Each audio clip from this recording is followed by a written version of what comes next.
ಇನ್ನೊಂದು ಟರ್ಮು ಮೋದಿ ಏನಾದರೂ ಈ ದೇಶಕ್ಕೆ ಪ್ರಧಾನಮಂತ್ರಿ ಆದರೆ ಅದು ಈ ದೇಶದ ದುರಂತ, ಅದು ಈ ದೇಶದ ಅಪಾಯ, ಅದು ಈ ದೇಶದ ಅವನತಿಗೆ ಕಾರಣ, ಅದು ಈ ದೇಶದ ಅಸಹಾಯಕತೆ, ಅದು ಈ ದೇಶದ ಸಂಪೂರ್ಣ ಸರ್ವನಾಶಕ್ಕೆ ದಾರಿ.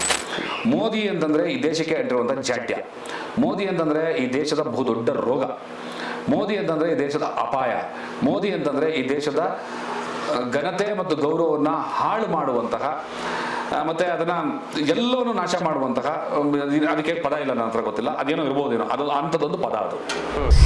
ಈಗ ಮತ್ತೊಂದು ಮೋದಿ ಸರ್ಕಾರ ಆಡಳಿತ ನೋಡಿದ್ರಿ ಕಳೆದ 10 ವರ್ಷಗಳಿಂದ ಮೋದಿ ಗೌರ್ಮೆಂಟು ಅಥವಾ ಮೋದಿ ನೇತೃತ್ವದ ಕೇಂದ್ರ ಸರ್ಕಾರ ಎಷ್ಟು ದಿನ ಹೇಳಿದ್ದೇನೆ 10 ವರ್ಷಗಳಿಂದ ಮಾಡಿದ್ದೇನೆ ಸರ್?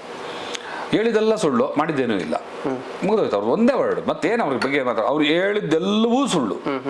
ಸ್ಮಾರ್ಟ್ ಸಿಟಿ ಕಟ್ತೀನಿ ಅಂದ್ರು, 2 ಕೋಟಿ ಉದ್ಯೋಗ ತರ್ತೀನಿ ಅಂದ್ರು, ವರ್ಷಕ್ಕೆ 15 ಲಕ್ಷ ಅಕೌಂಟ್ ಏನೋ ಬ್ಲಾಕ್ ಮನಿ ವಾಪಸ್ ತರ್ತೀನಿ ಅಂತಂದ್ರು, ದೇಶವನ್ನ ಮಿಲಿಟರಿ ವ್ಯವಸ್ಥೆಯಲ್ಲಿ ಬಹಳ ಸುಭದ್ರವಾಗಿ ಕಟ್ತೀವಿ ಅಂತಂದ್ರು, ಚೀನಾದವ್ರು ಆಕ್ರಮಣ ಮಾಡಿದ್ರು, ಭೂತಾನ್ನವ್ರು ನಮಗೆ ಎದುರಿಸಿದ್ರು, ನೇಪಾಳದವ್ರು ನಮ್ಮನ್ನು ಎದುರಿಸಿದ್ರು, ಪಾಕಿಸ್ತಾನದವರು ನಮ್ಮನ್ನು ಎದುರಿಸಿದ್ರು. ಮತ್ತೆ ಇವರು ಕಳೆದ ಬಾರಿ ಚುನಾವಣೆ ಗೆಲ್ಲೋದಕ್ಕೋಸ್ಕರ ಪುಲ್ವಾಮಾ ಅನ್ನುವಂಥ ಒಂದು ದೊಡ್ಡ ಅನಾಹುತನ್ನ ಇವರೇ ಸೃಷ್ಟಿ ಮಾಡಿದವರು. ಯಾಕಂದ್ರೆ ಅದಕ್ಕೆ ಇಲ್ಲಿವರೆಗೂ ಕೂಡ ಯಾವ ತನಿಖೆನೂ ನೋಡಲಿಲ್ಲ, ಅಪರಾಧಿಗಳು ಯಾರು ಅಂತ ಕಂಡಿಡಿಲ್ಲ. ಅಪರಾಧಿಗಳು ಯಾರು ಕಂಡಿಡಿದ ಮೇಲೆ ಆಡಳಿತಗಾರರ ತಲೆ ಮೇಲೆ ಹಾಕ್ಬೇಕು ಅದನ್ನ. 360 kg RDX 12 ಚೆಕ್ ಪೋಸ್ಟ್ಗಳನ್ನ ದಾಟಿ ಬರುತ್ತೆ ಅಂತಂದ್ರೆ ಏನು ತಮಾಷೆ ಮಾತಾ? ನೀವು ಇಲ್ಲಿ ಬೆಂಗಳೂರಲ್ಲಿರುವಂಥ ಯಾವ್ದಾದ್ರು ಮಾಲ್ ಒಳಗಡೆ ಒಂದು ಚಾಕು ಇಟ್ಕೊಂಡು ಓಡೋಕ್ಕಾಗಲ್ಲ, ಸಿಕ್ಕಾಕೊಂಡ್ಬಿಡ್ತೀರಾ. ಅಂಥದ್ದಲ್ಲ 360 kg RDX ಇಟ್ಕೊಂಡ್ಬರ್ತಾರೆ ಅಂತಂದ್ರೆ ಯಾವ ಅಯೋಗ್ಯ ನಂಬಬೇಕಷ್ಟೇ. ಅದು ಈ ದೇಶ ಆಡಳಿತ ಮಾಡ್ತಾ ಇರುವಂಥ ಅಯೋಗ್ಯರೇ ಮಾಡಿದಂಥ ಕೆಲಸ. ಇಂಥದ್ದು ಏನು ಬೇಕಾದ್ರೂ ಅನಾಹುತ ಮಾಡ್ತಾರೆ. ಇವರು ಹೇಳಿದ್ದೇನು ಮಾಡಿದ್ದೇನು ಅಂತಂದ್ರೆ ಹೇಳಿದ್ದೆಲ್ಲವೂ ಕೂಡ ಅಭಿವೃದ್ಧಿಯ ವಿಚಾರಗಳು, ಆದರೆ ಮಾಡಿದ್ದೆಲ್ಲವೂ ಕೂಡ ಮೋಸ, ವಂಚನೆ, ದಗಾಕೋರ, ದೇಶವನ್ನು ಹಾಳು ಮಾಡುವಂಥ ಕೆಲಸ. ಇವರೇ ದೇಶದ ದೊಡ್ಡ ಭಯೋತ್ಪಾದಕರಾಗಿ ಇವತ್ತು ನಮ್ಮ ಮುಂದೆ ಕಾಣಿಸ್ತಾ ಇದ್ದಾರೆ. ದೇವರು ಧರ್ಮಗಳನ್ನ ಇಟ್ಕೊಂಡು ಮನುಷ್ಯನ ಸಾಯಿಸ್ತಾ ಇದ್ದಾರೆ. ಯಾಕೆ ಚರ್ಚೆ ಆಗಲಿಲ್ಲ ಅನ್ನೋದಕ್ಕೆ ಮುಖ್ಯವಾಗಿ ನಾನು ಈ ಎಲೆಕ್ಟ್ರಲ್ ಬಾಂಡ್ ಏನಿದೆಯಲ್ಲ ಅದರ ಪಾಲುದಾರ ಕಾಂಗ್ರೆಸ್ನವರು ಇದ್ದಾರೆ, ಅವ್ರದ್ದು ಕೂಡ ಅದ್ರಲ್ಲಿ ಪಾಲುದಾರಿಕೆ ಇದೆ. ಆಮೇಲೆ ಎಲೆಕ್ಟ್ರಲ್ ಬಾಂಡ್ ವಿಚಾರದಲ್ಲಿ ತುಂಬ ದೊಡ್ಡ ಧ್ವನಿಯನ್ನು ತೆಗಿಬೇಕಾಗಿದ್ದು ವಿರೋಧ ಪಕ್ಷಗಳು. ಯಾಕೆ ತೆಗಿತಿಲ್ಲ? ಅದೇ ನಾನು ಹೇಳುದು, ಈ ರಾಜಕಾರಣದಲ್ಲಿ ಎಲ್ಲ ನಾನು ತಪ್ಪು ಮಾಡಿದಾಗ ಇನ್ನೊಬ್ಬನ ತಪ್ಪನ್ನ ಟೀಕೆ ಮಾಡೋದಕ್ಕೆ ನನಗೇನು ಅರ್ಹತೆ ಉಳಿಯೋದಿಲ್ಲ ಅನ್ನೋದಕ್ಕೆ ಇದು ದೊಡ್ಡ ಉದಾಹರಣೆ. ಆದರೆ ವಿರೋಧ ಪಕ್ಷಗಳು ಎಲೆಕ್ಟ್ರಲ್ ಬಾಂಡ್ ಬಗ್ಗೆ ಮಾತಾಡ್ತಿಲ್ಲ ಅಂದ್ರೆ ನಾವು ದೇಶದ ಜನ ಸುಮ್ಮನೆ ಇರೋಂಗಿಲ್ಲ. ಎಲೆಕ್ಟ್ರಲ್ ಬಾಂಡ್ ಅನ್ನೋದು ಅಕ್ಷರಶಃ ಬ್ಲಾಕ್ ಮೇಲ್. ಏಯ್ ನಿನ್ನನ್ನು ಜೈಲ್ಗೆ ಹಾಕ್ತೀನಿ, ನನಗೆ ದುಡ್ಡು ಕೊಡು. ನಿನ್ನ ಕಂಪ್ನಿನ ರೈಡ್ ಮಾಡಿಸ್ತೀನಿ, ನನಗೆ ದುಡ್ಡು ಕೊಡು.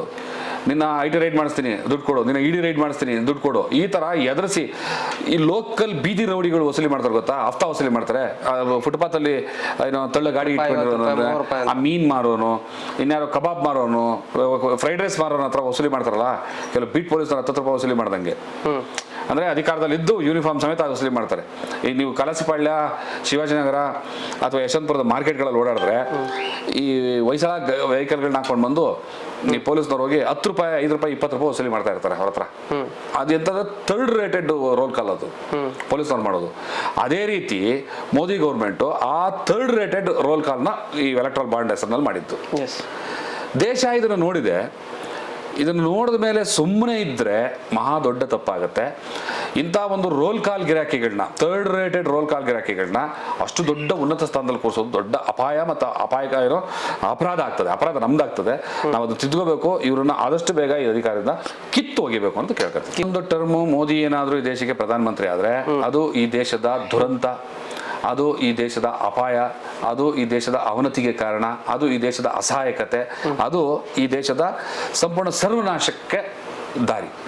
ಮೋದಿ ಅಂತಂದ್ರೆ ಈ ದೇಶಕ್ಕೆ ಅಂಟಿರುವಂಥ ಜಾಡ್ಯ, ಮೋದಿ ಅಂತಂದ್ರೆ ಈ ದೇಶದ ಬಹುದೊಡ್ಡ ರೋಗ, ಮೋದಿ ಅಂತಂದ್ರೆ ಈ ದೇಶದ ಅಪಾಯ, ಮೋದಿ ಅಂತಂದ್ರೆ ಈ ದೇಶದ ಘನತೆ ಮತ್ತು ಗೌರವವನ್ನ ಹಾಳು ಮಾಡುವಂತಹ ಮತ್ತೆ ಅದನ್ನ ಎಲ್ಲವನ್ನೂ ನಾಶ ಮಾಡುವಂತಹ, ಅದಕ್ಕೆ ಪದ ಇಲ್ಲ ನನ್ನ ಹತ್ರ, ಗೊತ್ತಿಲ್ಲ, ಅದೇನೋ ಇರ್ಬೋದೇನೋ, ಅದು ಅಂಥದ್ದೊಂದು ಪದ ಅದು. ಸೊ ಹಂಗಾಗಿ ಮೋದಿ ಕೈಲಿ ಆಡಳಿತ ಕೊಡೋದು ಅಂತಂದ್ರೆ ನಾವು ಆತ್ಮಹತ್ಯೆ ಮಾಡ್ಕೊಳ್ಳೋದು ಅಂತ ಅರ್ಥ. ಓಕೆ, ಹಾಗಾದ್ರೆ ದೇಶ ಸರ್ವಾಧಿಕಾರಿ ಇದಕ್ಕೆ ಸಾಕ್ತಿದ್ಯಾ ಅಂತ, ಪಥಕ್ಕೆ ಸಾಕ್ತಿದ್ಯಾ ಅಂತ? ಹಂಗಾದ್ರೆ ಅದು ಪ್ರಜೆಗಳ ತಪ್ಪು. ಸರ್ವಾಧಿಕಾರಿ ಯಾವನೂ ಇಲ್ಲ ಇಲ್ಲಿ. ಸರ್ವಾಧಿಕಾರಿ ಆಡಳಿತ ಹೇರೋದಕ್ಕೆ ದೇಶದ ಸಾಧ್ಯವೂ ಇಲ್ಲ. ಪ್ರಜಾಪ್ರಭುತ್ವ ವ್ಯವಸ್ಥೆ ಇದೆ.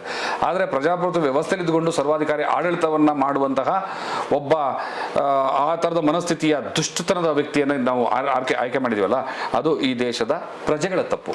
ಈ ತಪ್ಪನ್ನ ತಾವೇ ತಿದ್ಕೋಬೇಕಾಗಿರೋದು, ನಾವೆಲ್ಲ ತಿದ್ದುಗಳನ್ನ ಅಷ್ಟೇ. ಈ ಸಲ ಹಾಗಾದ್ರೆ ಬದಲಾವಣೆ ಬಯಸ್ತಿದ್ದಾರೆ. 100% ಬದಲಾವಣೆ ಆಗಲೇಬೇಕು. ಆಗಲಿಲ್ಲ ಅಂದರೆ ಈ ದೇಶ ಯಾವ ಮಟ್ಟಕ್ಕೆ ತಲುಪ್ತದೆ ಅಂತ ನಾವಂತೂ ಊಹೆ ಕೂಡ ಮಾಡ್ಕೊಳಕ್ಕಾಗೋದಿಲ್ಲ.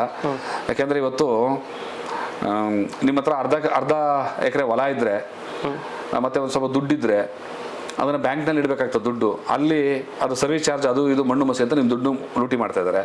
ಇಲ್ಲೊಂದು ಅರ್ಧ ಎಕರೆ ಜಮೀನು ಇತ್ತು ಅಂತಂದರೆ SEZ ಏನೋ ಮತ್ತೊಂದು ತಂದು ಅದನ್ನು ಕಿತ್ಕೊಂಡು ಮಾಡ್ತಾ ಇದ್ದಾರೆ. ದುಡ್ಡಿದ್ದನ್ನು ಮಾತ್ರ ಇಲ್ಲಿ ಬದುಕಬೇಕು ಅನ್ನೋ ಪರಿಸ್ಥಿತಿ ನಿರ್ಮಾಣ ಆಗ್ತದೆ. ಆಮೇಲೆ ಭಾರತ ದೇಶಕ್ಕೆ ಇರುವಂತಹ ಅಸ್ಮಿತೆನೇ ನಾಶ ಆಗಿಬಿಡುತ್ತದೆ. ಸೊ ಹಂಗಾಗಿ ಚುನಾವಣೆ ಈ ಸಾರಿದ ಅಧಿಕಾರ ಬದಲಾವಣೆ ಆಗಲೇಬೇಕು ಅನ್ನೋದು ನಾನು ಒತ್ತಾಯ. Yes, thank you sir.